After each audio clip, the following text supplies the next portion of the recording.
Hello दोस्तों, नमस्कार। आप लोगों का ऑल इंडिया स्टडी में स्वागत है।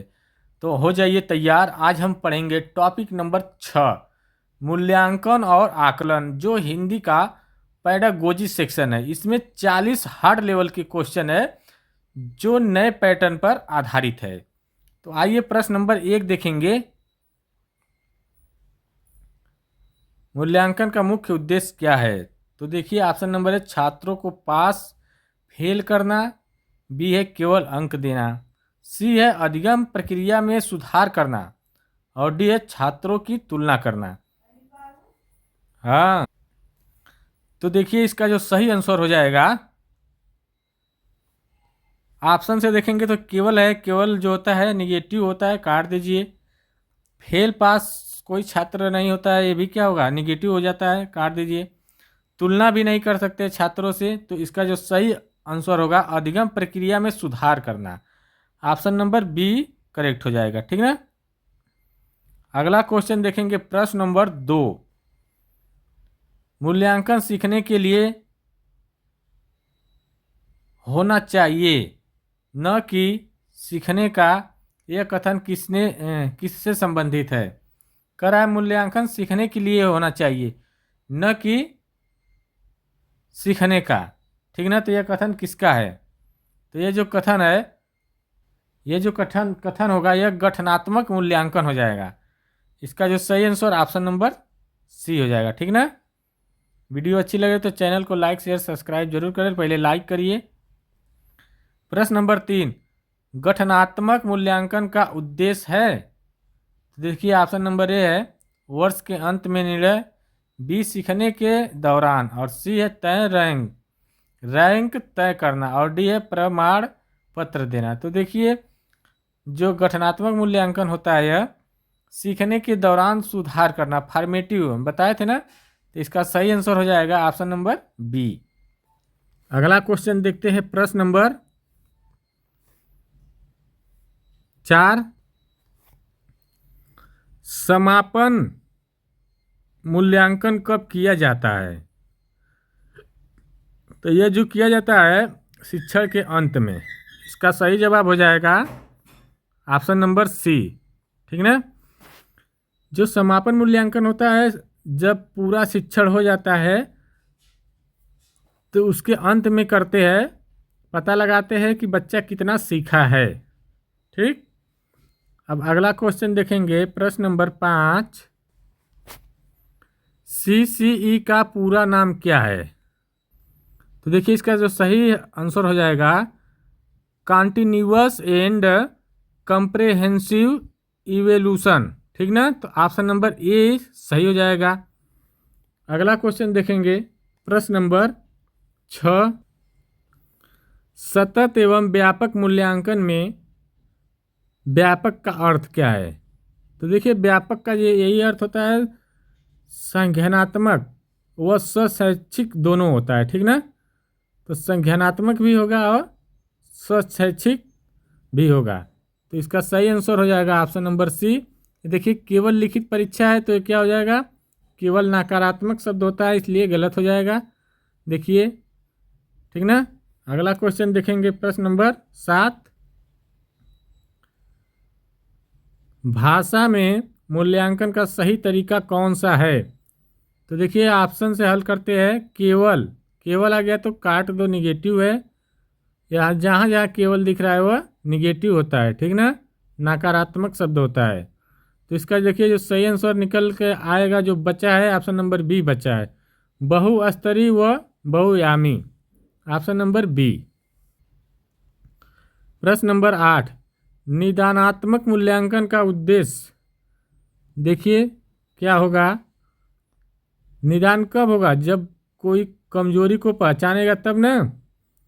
जैसे निदान कब किया जाता है, जैसे मान लीजिए डॉक्टर के पास गए, तो पहले डॉक्टर क्या करेगा, उसके पहचानेगा क्या दिक्कत है, ठीक ना, निदान करेगा, फिर इसके बाद उपचार करेगा, ठीक ना।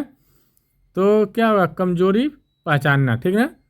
ऑप्शन नंबर बी हो जाएगा, कमजोरी को पहचानना। ये अंक देना, तुलना करना और प्रमाण पत्र देना, ये क्या हो जाएगा, गलत हो जाएगा। अगला क्वेश्चन देखेंगे, प्रश्न नंबर 9, रूब्रिक का प्रयोग किसके लिए किया जाता है? तो देखिए रूब्रिक जो होता है स्पष्ट मापदंडों का मूल्यांकन के लिए, ठीक ना। तो इसका सही जवाब ऑप्शन नंबर बी हो जाएगा। प्रश्न नंबर हम 10 देखेंगे। भाषा मूल्यांकन में सबसे महत्वपूर्ण क्या है? तो देखिए जो भाषा का मूल्यांकन किया जाता है उसमें सबसे जो महत्वपूर्ण होता है अर्थपूर्ण संप्रेषण, ठीक ना। वह जो भाषा बोल रहा है, जो कह रहा है, उसका कुछ अर्थ निकल रहा है कि नहीं। जब अर्थ निकलेगा तभी वह भाषा का मूल्यांकन किया जाएगा। जब अर्थ ही नहीं निकलेगा बोलने का तो उसका मतलब कुछ है ही नहीं, वो होगा ही नहीं मूल्यांकन में। तो इसका सही जवाब ऑप्शन नंबर सी। प्रश्न नंबर 11 देखेंगे। स्वमूल्यांकन से क्या विकसित होता है? तो देखिए जो स्वमूल्यांकन से, जो स्वयं अगर मूल्यांकन करेंगे तो उससे क्या होगा कि आत्मविश्वास बढ़ेगा, ठीक ना। आत्मचिंतन विकसित होगा। तो इसका जो सही आंसर हो जाएगा ऑप्शन नंबर बी, आत्मचिंतन। प्रश्न नंबर 12। सहपाठी मूल्यांकन का लाभ क्या होता है? तो देखिए जब सहपाठी का मतलब यही होता है कि सहयोग से, किसी के सहयोग से, ठीक ना, कोई मूल्यांकन करता है और सीखता है, उसकी समझ। तो इसका सही आंसर हो जाएगा ऑप्शन नंबर बी, सहयोग और समझ से। प्रश्न नंबर 13 है। भाषा में सतत मूल्यांकन का उदाहरण है। जो देखिए सतत मूल्यांकन का मतलब क्या होता है, निरंतर मूल्यांकन करना, ठीक ना। तो इसका जो सही जवाब हो जाएगा ऑप्शन नंबर बी, दैनिक गतिविधियों का अवलोकन करना। दैनिक का मतलब डेली की गतिविधियों का अवलोकन करना या उसका मूल्यांकन करना, ठीक। अगला क्वेश्चन देखेंगे। प्रश्न नंबर 14। मानक संदर्भित मूल्यांकन का अर्थ है। तो देखिए क्या होता है कि कुछ जो मूल्यांकन होते हैं वो मानक पर होते हैं, ठीक ना। तो उसके आधार पर मूल्यांकन कैसा होना चाहिए। तो इसमें क्या होता है, छात्रों की जो आपसी तुलना होनी चाहिए, ठीक ना। मानक पर छात्र उतर रहे हैं कि नहीं, जो मानक है स्कूल का, विद्यालय का, उस मानक पर छात्र उतर रहे हैं खरे कि नहीं, उसका मूल्यांकन किया जाता है।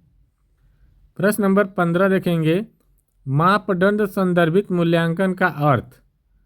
तो देखिए जो मापदंड संदर्भित मूल्यांकन होता है जिसमें मापने का एक आधार होना चाहिए, ठीक ना। तो इसका सही आंसर हो जाएगा पूर्व निर्धारक मानकों पर आधारित होता है। ऑप्शन नंबर बी करेक्ट हो जाएगा। अगला क्वेश्चन देखेंगे। प्रश्न नंबर 16। भाषा कक्षा में पोर्टफोलियो का उद्देश्य क्या है? देखिए पोर्टफोलियो का जो उद्देश्य क्या होता है, पोर्टफोलियो क्यों बनाई जाती है, ताकि वह छात्र की प्रगति के बारे में जानकारी रखे, ठीक ना। जो प्रत्येक दिन दैनिक जीवन में कार्य कर रहा है उसका जानकारी रखे। तो इसका सही जवाब हो जाएगा छात्र की प्रगति का समग्र चित्र। ऑप्शन नंबर बी हो जाएगा। प्रश्न नंबर 17 है। मौखिक परीक्षण का मुख्य लाभ क्या होता है? अगर जब मौखिक परीक्षण होगा तो उससे क्या होगा, छात्र का आत्मविश्वास बढ़ेगा, छात्र के गुण का पता चलेगा, उसके तर्क शक्ति का पता चलेगा, ठीक ना। तो इसका जो सही जवाब हो जाएगा बोलने की क्षमता का आकलन, मतलब उसकी भाषा का भी पता चलता है इससे। तो ऑप्शन नंबर बी हो जाएगा। प्रश्न नंबर 18। मूल्यांकन में परियोजना कार्य क्या है? तो देखिए जो परियोजना होती है यह सीख को दर्शाती है, ठीक ना। तो इसका सही आंसर हो जाएगा ऑप्शन नंबर बी, सीख को, वास्तविक सीख को दर्शाता है। प्रश्न नंबर 19। ऑब्जर्वेशनल विधि से क्या आंका जाता है? तो जो ऑब्जर्वेशनल विधि से क्या आंका जाएगा, व्यवहार और भाषा का प्रयोग। इसका सही आंसर हो जाएगा ऑप्शन नंबर डी। प्रश्न नंबर 20। मूल्यांकन में फीडबैक का उद्देश्य क्या है? देखिए इसका जो मेन उद्देश्य होता है सीखने में मार्गदर्शक देना, ठीक ना। Option number B. तो देखिए इसका जो सही आंसर हो जाएगा बी हो जाएगा, सीखने में मार्गदर्शक। प्रश्न नंबर 21 देखेंगे, भाषा मूल्यांकन में विकल्पी प्रश्न कैसा होना चाहिए? तो यह सीमित पहलू पर जांचने के लिए बस होता है, ठीक ना। तो सीमित पहलू जांचते हैं इससे। प्रश्न नंबर 22 है, लेखन कौशल का सही मूल्यांकन। तो देखिए लेखन कौशल का जो सही मूल्यांकन ये होता है उसका विचार कैसा है, विचार के हिसाब से बच्चा लिखेगा ना। तो बच्चा का विचार और भाषा कैसी है, तो इसका सही आंसर हो जाएगा विचार, संगठन और भाषा। प्रश्न नंबर 23 है, पठन कौशल के मूल्यांकन में शामिल होना चाहिए। तो देखिए पठन कौशल में क्या होना चाहिए, पठन बोध प्रश्न होने चाहिए। तो इसका सही जवाब है बी। प्रश्न नंबर 24, सुनने के कौशल का मूल्यांकन कैसे किया जा सकता है? तो देखिए जो सुनने का मूल्यांकन है वह हमेशा कहानी सुना करके, प्रश्न पूछ करके, ठीक ना। इसका सही आंसर है बी हो जाएगा। प्रश्न नंबर 25 है, बोलने के कौशल का मूल्यांकन। तो जो बोलने का कौशल है उसमें क्या होता है, कैसे मूल्यांकन करेंगे? बोल करके ना, आपसी बातचीत से पता चलेगा ना कि बच्चा कैसा बोल रहा है, उसके बोलने का तरीका क्या है। तो आपसे संवाद करके या प्रस्तुति करके, ठीक ना। तो इसका सही आंसर ऑप्शन नंबर बी हो जाएगा। प्रश्न नंबर 26 है, मूल्यांकन को भयमुक्त क्यों होना चाहिए? तो देखिए जो मूल्यांकन को भयमुक्त इस क्यों होना चाहिए, ठीक ना, क्योंकि सीखने के लिए, प्रोत्साहन के लिए, ठीक ना, सीखने को प्रोत्साहित करने के लिए यह भयमुक्त होना चाहिए। अगर जब भय रहेगा तो बच्चा सीख नहीं पाएगा, जब भय खत्म होगा तो बच्चा जल्दी सीख लेगा। तो इसका सही आंसर बी हो जाएगा। प्रश्न नंबर 27, भाषा में सतत मूल्यांकन का लाभ क्या है? तो ये देखिए जो इसका सतत मूल्यांकन का जो लाभ है, सीखने में निरंतर सुधार होता है। तो ऑप्शन नंबर बी करेक्ट हो जाएगा। प्रश्न नंबर 28, त्रुटियों को मूल्यांकन में कैसे देखना चाहिए?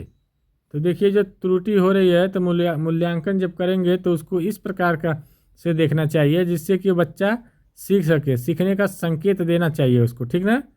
तो इसका सही आंसर ऑप्शन नंबर बी। प्रश्न नंबर 29 है, समग्र मूल्यांकन का अर्थ क्या है? तो देखिए जो समग्र मूल्यांकन का अर्थ जो होगा, छात्र के सभी पहलुओं का आकलन करना। तो ऑप्शन नंबर बी करेक्ट हो जाएगा। प्रश्न नंबर 30 देखेंगे, भाषा मूल्यांकन में लचीलापन क्यों आवश्यक है? तो देखिए इसका लचीलापन होने का जो सबसे बड़ा कारण होता है, जिससे बच्चा आसानी से सीखेगा और डरेगा नहीं तो वह सीखेगा। अगर कठोर होगा तो वह सीख नहीं पाएगा डर के माले। तो इसका जो सही आंसर हो जाएगा, विविध पृष्ठभूमियों के छात्रों हेतु, सभी छात्रों के लिए होना चाहिए, सभी प्रकार के, चाहे वो बच्चा कमज़ोर हो या पढ़ने में बहुत अच्छा हो या प्रतिभाशाली बच्चा हो या विशेष प्रकार का बच्चा हो, सभी के लिए लचीलापन होगा तो बच्चा सीख लेगा आसानी से। प्रश्न नंबर 31, सतत मूल्यांकन में शिक्षक की भूमिका। तो जो सतत मूल्यांकन में जो शिक्षक की भूमिका होती है वह कैसी होती है? मार्गदर्शक होती है, ठीक ना। ऑप्शन नंबर बीच करेक्ट आंसर। प्रश्न नंबर 32 है, असेसमेंट ऑफ लर्निंग का अर्थ क्या होगा? तो देखिए इसका जो सही आंसर हो जाएगा, सीखने से पहले ये होता है, ठीक ना। तो ऑप्शन नंबर सी करेक्ट हो जाएगा। प्रश्न नंबर 33 है, असेसमेंट फॉर लर्निंग का अर्थ क्या होता है? तो ये जो होता है सीखने में सहायक मूल्यांकन, ऑप्शन नंबर बी। 34 है, भाषा मूल्यांकन में वस्तुनिष्ठता कैसे बढ़ाई जा सकती है? तो देखिए यह स्पष्ट मापदंड से ही बढ़ेगा, ठीक ना। तो इसका सही जवाब ऑप्शन नंबर ए हो जाएगा। प्रश्न नंबर 35, एनडोटल रिकॉर्ड का प्रयोग कहाँ होता है? तो जो इसका प्रयोग होता है व्यवहारिक संबंधित टिप्पणियों के लिए। तो इसका सही जवाब हो जाएगा ऑप्शन नंबर बी। प्रश्न नंबर 36, मूल्यांकन का आधुनिक दृष्टिकोण क्या है? तो ये जो आधुनिक दृष्टिकोण है अधिगम केंद्रित होता है, ठीक ना। तो ऑप्शन नंबर सी हो जाएगा, सीखने पर जोर देना। प्रश्न नंबर 37, भाषा मूल्यांकन में विविधता क्यों आवश्यक है। तो देखिए सभी कौशलों को आकलन करने के लिए यह विविधता आवश्यक है। तो ऑप्शन नंबर 20 सही हो जाएगा। प्रश्न नंबर 38, मौखिक प्रतिक्रिया का लाभ क्या है। तो जो मौखिक प्रतिक्रिया रहेगा तो उसका क्या होगा, तो तुरंत सुधार हो जाएगा। इसका सही जवाब है बी, सॉरी ए। प्रश्न नंबर 39, सीटेट के अनुसार मूल्यांकन होना चाहिए। तो ये जो होना चाहिए सहयोगात्मक होना चाहिए, ऑप्शन नंबर बी। प्रश्न नंबर 40, भाषा मूल्यांकन का अंतिम लक्ष्य क्या है। भाषा दक्षता का विकास, इसका सही आंसर बी हो जाएगा। वीडियो अच्छी लगे चैनल को लाइक शेयर सब्सक्राइब जरूर करें। धन्यवाद, मिलते हैं अगली वीडियो के लिए, तब तक के लिए नमस्कार।